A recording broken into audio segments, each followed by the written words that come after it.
12 living people have a computer chip embedded in their brains right now. Not in a lab, not in a simulation.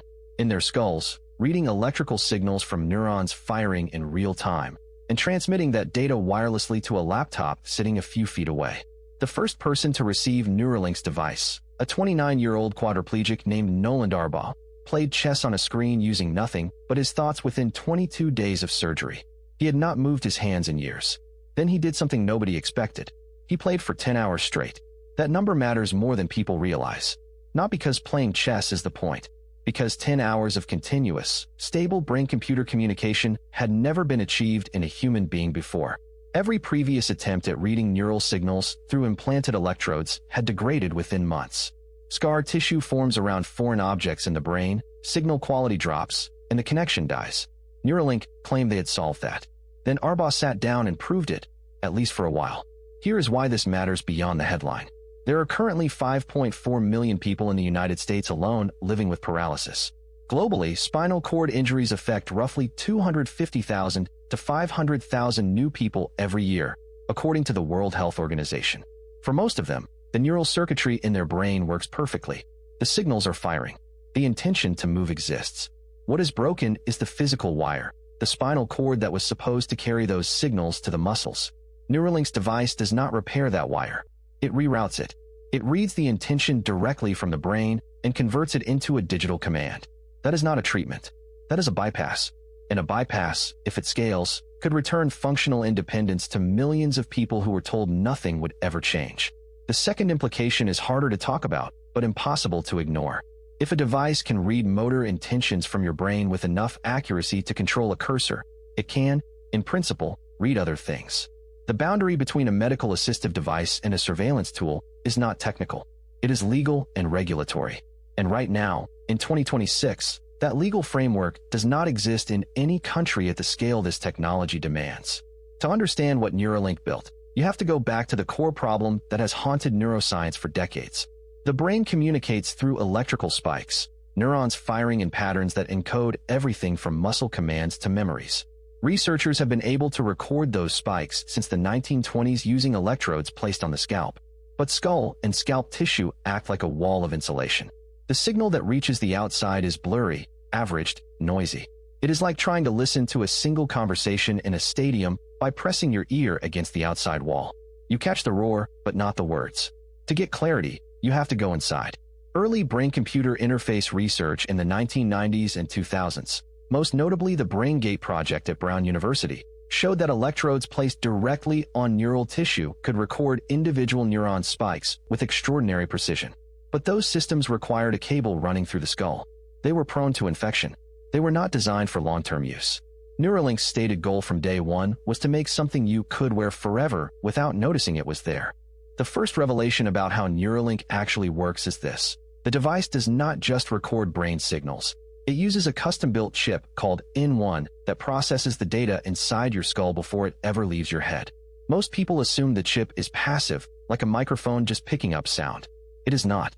The N1 chip contains 1,024 electrodes spread across 64 flexible threads, each thread thinner than a human hair, and it runs on-device signal processing that filters, compresses, and encodes neural data in real time. The reason this matters is bandwidth. Raw neural data from 1,024 electrodes would require a fire hose of wireless transmission that would drain a battery in minutes and flood any receiving device. By processing locally, the chip transmits only the meaningful spikes. Think of it like a newspaper editor who cuts a 10,000-word transcript down to the 200 words that actually tell the story. That compression is what makes wireless, battery-powered, long-term operation possible. And it means the computation is happening inside a living brain, which raises questions that most coverage completely skips over. Questions about what happens when that software needs an update. The second revelation is stranger. Neuralink's surgical robot, a machine called R1, inserts those 64 threads into the cortex with submicron precision, deliberately avoiding blood vessels that a human surgeon could not reliably map in real time. The robot uses a camera system that creates a live vascular map of the brain surface before any needle touches tissue. This is important because bleeding during electrode insertion is one of the main reasons early implants cause complications. But here is the part that reframes everything. Noland Arbaugh reported that within weeks of his implant, some of the 1,024 electrodes had already retracted from the tissue. By the time detailed results were published, a significant portion of the threads had pulled back, reducing the effective electrode count. Neuralink confirmed this. Signal quality dropped. Arbaugh still performed. He moved a cursor, typed, played games, but the performance degraded from the initial peak.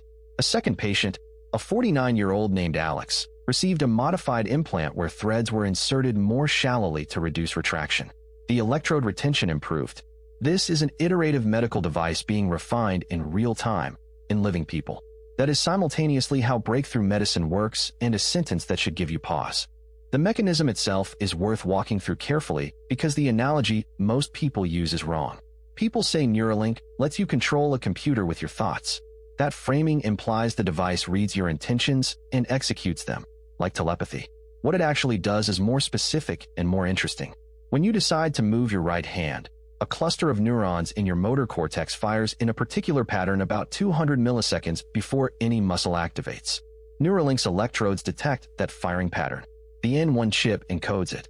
The signal goes wirelessly to a receiver that runs a decoder, a machine learning model trained on hours of that specific user's neural data. The model learns to recognize which spike patterns correspond to which intended movements. It is not reading your mind. It is learning your personal neural dialect. Think of it like a translator who has studied only your accent and your vocabulary, built from scratch for you alone. The decoder improves as it collects more data. For a completely new user, the system is clumsy. Within days, as the model trains on more examples, accuracy climbs sharply. This is why Arbaugh's control improved the longer he used it, even as electrode count fell. The complications are real, and the neuroscience community has named them without diplomatic softening. First, long-term brain implant safety data simply does not exist at the timescales Neuralink is proposing. Most prior implant studies ran for 2 to 5 years. Neuralink is asking patients to accept a device intended to last decades, inside the most complex and irreplaceable organ in the human body, based on animal studies and a patient cohort that currently fits in one room. Second, the data collected by the device is neural data, the most intimate information a human being can generate. Neuralink's privacy policy, as of 2025, did not explicitly prohibit the sale or transfer of neural data in the event of a company acquisition or bankruptcy. A startup acquiring neural data from 12 people today is a legal curiosity. A company with 1 million users acquired by a larger entity in a distressed sale is a different problem entirely. Third, the question of who controls the software running inside your skull is not abstract. Remote updates to the decoder model could change how the device interprets your brain signals without your conscious awareness. For you, the timeline is closer than the science fiction framing suggests. Neuralink's PRIME study is currently enrolling up to 10 new participants per year.